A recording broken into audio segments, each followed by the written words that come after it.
Ithinar's Bloom by H. Jane Harrington. Chapter 36. Questions in Gold and Black. All questions have a price. Be sure you can afford the cost before chasing the answer. Master Kezias. The rain let up within a few hours. Malachar had mended Scilio's broken ribs and dislocated shoulder, but insisted he would need several days of rest. After Scilio drifted off to dream of jolly wenching, Malachar sank to his bedroll, weary and drained. "Healing injuries uses up a lot of mana, doesn't it?" Vaughn asked. Malachar nodded. "That's why the army needs so many healers on the field of battle. They triage the wounded, and minor injuries are treated first so the soldiers can resume their positions. The more severe an injury, the more energy required to heal it. Healers have been known to die on the field from mana depletion, so they must be trained in manual forms of surgery as well." "I have healing abilities," Vaughn commented. "I'm told they're rather strong. If only I could use them. I felt so useless seeing Toma lying there in agony. I wish I could have helped." "Guardian Aurelius mentioned something about your magics being marked," Malachar said.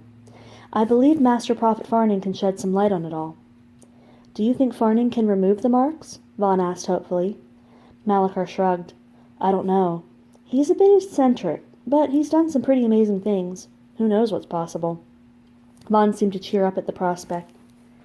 "Guardian Aurelius seems very fond of you, Majesty," Malachar noted. Vaughn smiled. "Enigor's my adopted father. He was there when I was born, and he raised me as his own. I've never known life without him. He's my mother's guardian, but he's always protected me as well." "He's a good man," Malachar said. "Damn handy in a fight, too." "So, who's the other guardian working with Farning? And why is his vambrace black?" Kier asked. Malachar blinked in bewilderment. "What do you mean?" "The guardian who sent you," Vaughn clarified. "I referred to Guardian Aurelius. I know of no other guardian," Malachar said. "Odd. I had a vision before you found us. A guardian told me to head for Lake Healy. It was fortuitous timing. We were headed to Krylia. If not for the vision, you might never have found us," Vaughn explained. "A guardian told you this?" "No other guardian would be privy to Farning's plans. And the only way to project a vision is through prophetic magic, which is not very common. It was a guardian, I am certain. The presence that a guardian projects. The stature and confidence. I could just feel the guardian magic emanating from him." "No other guardian was aware of my mission," Malachar said thoughtfully. "And a black vambrace? I've never heard of such a thing. We should consult Guardian Aurelius." Malachar looked plum-tuckered, and he leaned his head back, supported by his arm. They were all bone-weary, but Kier felt renewed even so. "I'll take watch," she told Vaughn, slipping into the humid night air. The rain, after all, was over. The following day, they moved the camp away from the decaying tentacles. While Scilio healed from his physical injuries, Kier found herself healing in her own way. Malachar's forgiveness seemed to represent the pardon of all the men of Valinor, and she was finding herself able, for the first time, to look at him without shame.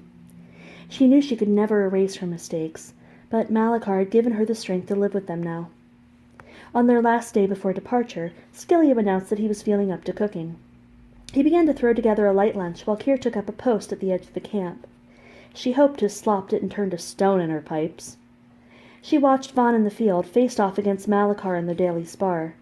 He was progressing rapidly in his swordsmanship, despite his lack of offensives.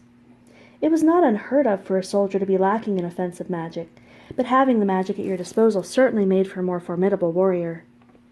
Kier had also noticed that Vaughn's arms were beginning to grow stronger under the weight of his daily sword exercises, and he was beginning to fill out his shirt with muscle. "If this keeps up, he might end up more of a branch than a stick," she thought wryly. Try as she might, Kier could not unglue her eyes from him, mesmerized by his beauty in the noonday sun. His skin was so soft and warm, like his features and his eyes. It hardly seemed fair for a prince to be so perfect.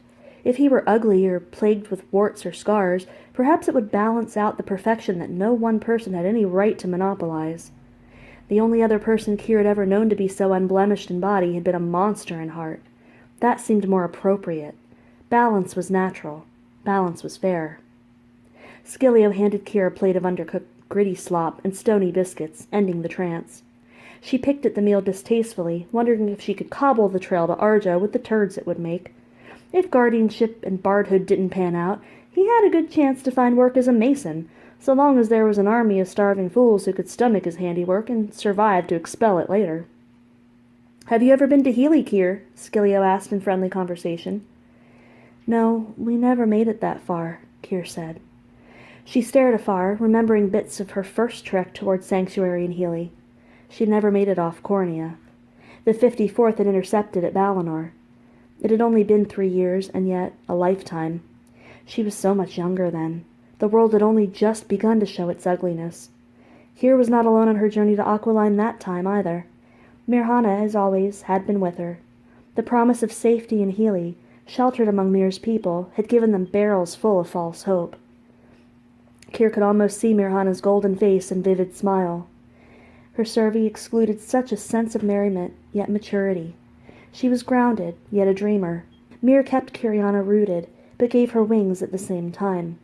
Her very personality was an enigma, and Kiriana had loved her from the moment the survey was gifted to her. The two best friends had been inseparable from the start.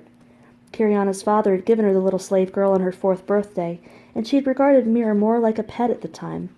She had been allowed to name her new little servant and playmate. She called her Mirhana, named for her brother's kitten. Kier and Mir, even the names fit. Painful emotion gnawed at her insides, alongside Scilio's victuals, and Kier bit her lip. Mir's radiant spirit was gone now, leaving Kier nothing but the memory of a lifeless corpse in her arms. Kiriana had embraced her best friend in the Cornine wilderness, in the weeks during their flight from the angry hand of the crown. She had sworn to protect Mir from the cruel world, and that they would make it to Healy. But that promise had been drowned in the Valinor rain. Kier inhaled sharply and put the thoughts away. The closer they came to Aquiline, the harder the memories were to quell. "Centinar," Scilio said, flipping a small coin into Kier's lap. "Huh? I hear it's the going rate for thoughts these days. Hoped I might procure yours." "Why would you care what I'm thinking?" "My dear, I am a bard. I must document these things."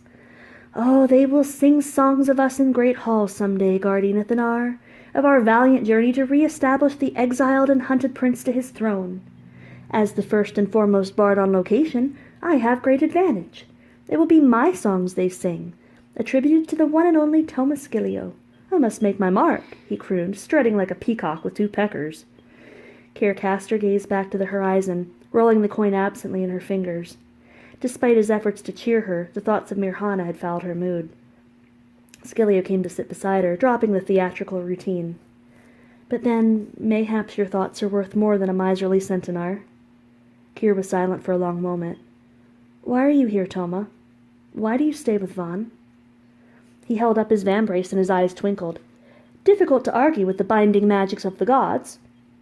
"No, I mean, why are you really here? You don't know Vaughn Doodley squat. You're not bound by penance or honor. Guardianship was a total accident. Vaughn would release you back to flauntin', falutin', and philandering if you asked him to. So, what makes you stay?" Scilio wrapped his arm around Kier's shoulder and leaned toward her, bumping his forehead against hers. "Is friendship not a good enough reason?" She grinned despite herself and accepted his brotherly gesture. Maybe the best reason of all. "Nothing like a good spar to work up an appetite. I'm hungry," Malachar announced, making his entrance into the camp with Vaughn at his side. "Is chow ready yet?" Scilio handed the men their plates, and Malachar set to devouring his meal. He returned to the pot for seconds, then thirds, clearing of its contents. His appetite was endless, and he could put away more gruel than a passel of pigs. And he must be hungry, thought Kier. It was Scilio's cooking, after all. "So what were you two talking about? You seemed rather chummy," Vaughn observed cheerfully between bites. "I am chum to no one," Kier muttered through a smirk. "Scilio just has this thing about wrapping his arms around women." "And seeing how the pickings are mighty slim around here," Scilio added, "she was the closest thing to a woman I could find to wrap said arms around." Kier smiled and let her depression melt away. Damn Scilio for being able to fish her from a well of melancholy. She rather enjoyed wallowing in self-pity. It was easier than maintaining happiness. "We were talking about the wetlands in Healy, wondering what it's like," Kier said as Vaughn licked his bowl clean. "It's pretty isolated. Impossible to reach without a boat," Malachar provided. "Dozens of towns are built atop the water. Helihar is the largest and centralmost city in the center of Lake Healy. The houses are on stilts, and you get around entirely by longboat. The wetlands surround the lake for dozens of leagues. Skillia wrinkled his nose. How do they find food? Surely they cannot live on fish alone. They grow their own produce right there on the water. Floating strips of land stretching in long rows, and they can grow almost anything on them. They have a barter system, no standard currency, though some do use lorens. Once a week they hold a market day to trade their wares. Pretty efficient system. What of the people? Are they truly savages as suggested in the stories? Skilio asked. Malachar shook his head. The culture is different, but I wouldn't call them savage. Golden-skinned and red-eyed, every one of them. They're descended from the Demishuan slaves, those who escaped over decades from their masters. Varning has been helping them for years. They took refuge in the wetlands, as not many people venture there.